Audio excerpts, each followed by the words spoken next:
Welcome back to another technical deep dive here in the debug zone. Today we're tackling a big question and breaking it down with insights from other users. Hopefully this clears up some misconceptions and helps you get the answer you need.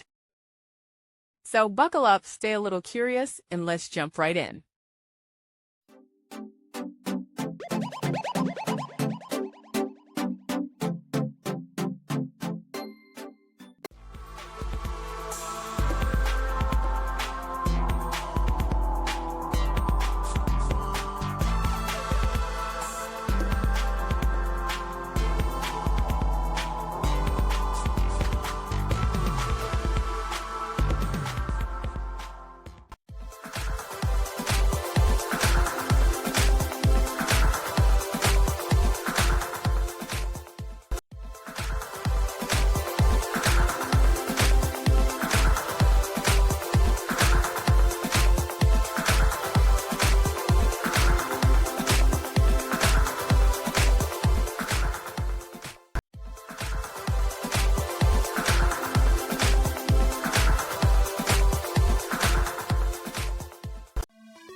And that's a wrap.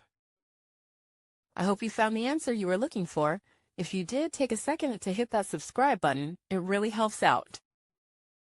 And let me know in the comments which solution worked best for you. See you next time in the debug zone.